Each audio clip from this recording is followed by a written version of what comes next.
Are you working for a bad boss? Well, I know what your pain is like. It's an awful feeling and it can make you feel like there's no point even trying to deliver. Well, if you're in that situation, then listen up because I'm going to tell you 5 of the worst types of boss you can have and how you can understand why they're so bad and what you can do about it. This is Productivity Ace. Let's get it done.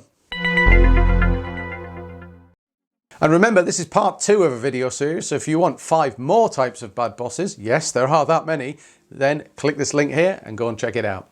The workaholic boss. Sometimes you'll get a boss that is just a complete workaholic. Ludicrously early starts, just as late finishes, and seemingly online all the time. Emails flying in at weekends, public holidays, dialing into calls when they're on vacation. It just seems like this boss is always online and always working. And this can be really disconcerting for the team, especially for the more junior or introverted members of the team. Because these people can feel under a lot of unnecessary pressure to do the same, because that's how the boss seemingly wants the team to run. And that's obviously a bad thing. Leads to work-life balance issues, stress, burnout, all sorts of issues like that. But the workaholic boss is a really easy one to fix. But it needs the boss themselves to recognize that their own working patterns, while that might work for them, aren't necessarily suitable for others. And all it takes is the boss to state that. I worked for a workaholic boss and it was fine. Right at the start, he said to the team, "This is what I do. I work on weekends because it's convenient and I like keeping up to date on holidays." And then crucially, he said, this is his way of working and the team is under no obligation at all to do the same. He says he won't expect replies on weekends and he doesn't expect anyone else to do the same pattern as he does. He said it's completely up to the individual. And that was that. No issues. Absolutely clarified on the spot. Now the problem comes when your workaholic boss does expect the same from others. Now that's a bad boss. The underqualified boss. Now this can be one of the sadder types of bad boss that you might encounter. Because sometimes you'll see this person promoted into a boss role far too early. Maybe they've played a political game to get there, or they've got friends in high places, or maybe it's just circumstance where they've been the only one available to fill a gap. But either way, they're not ready for that leap to a management role. And this can be made worse by a lack of support from their own management. So they can be there, floundering on their own with no idea how to progress and no idea of how to get support. Working for an unqualified boss can be a really sad situation, and as a team member there's actually a responsibility on you and your colleagues to help. Some honest feedback or genuine assistance for them can be massively appreciated. They'll probably have all the best intentions in the world to be a success, and I've seen it before where a team has recognised their boss is struggling and actually helped them get their head together and focus, and that's a great thing to see. But I've also seen teams sit back and just watch somebody implode, which isn't so good. So the unqualified boss, it's often not their fault. See what you can do to help them if you encounter an unqualified boss. The rabbit in headlights. This is one of the worst bosses to work for. All teams need support from their managers, and that support needs to be decisive, positive, clear and fast. When it hits the fan, a team absolutely needs their manager to be able to spring into action and provide the guidance that they need.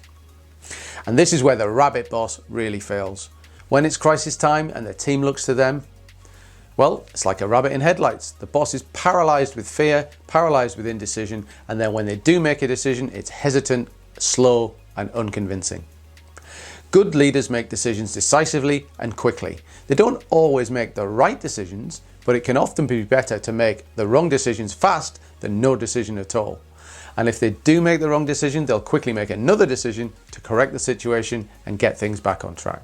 Confident decision making is a key skill that all great bosses have in abundance, and they may well be racked with self-doubt and concern, but crucially that won't come across to their teams.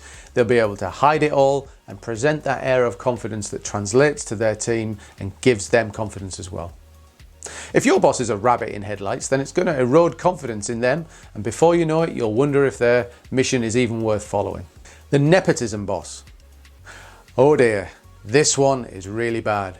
It's all great if you're their buddy, but if not, well, you're getting all the junk jobs. If you want the sexy projects, then you'll need to be in their back pocket. A nepotism manager can create a terrible culture of unfairness in their teams, with people fighting over who can bring their manager that metaphorical apple at the start of the day. I've even seen it where people are competing to make their manager a cup of coffee to stay in their good books. This type of manager usually has a super inflated ego and sense of self-importance. They'll regularly take credit for your achievements and they'll be very poor at giving praise to others. But they'll be super fast to dish out the blame, and they won't be adverse to public criticism of those that aren't in their good books. And if you're working for this type of boss, then it can be a double-edged sword.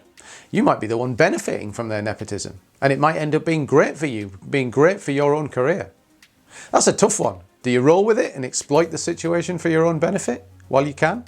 Or do you realise it's not a fair situation and try and do something about it for the benefit of others? I'm not going to make that decision for you, but it's a common situation. Or you could be one getting the junk jobs as you're the one out of favour. In situations like that, it can often be better to get the hell out of there rather than trying to sell your soul to curry favour with this manager. And before the final tip, do sign up for our newsletter. We've got free access to our leadership ebooks, Skillshare courses, all sorts of stuff going on, loads of updates, lots of the latest happenings on the Productivity Edge channel. We're growing and growing. The link's in the description. Do check it out. The boss that doesn't care. We're all told that it's positive to bring our best selves to work every day. That's good advice, right?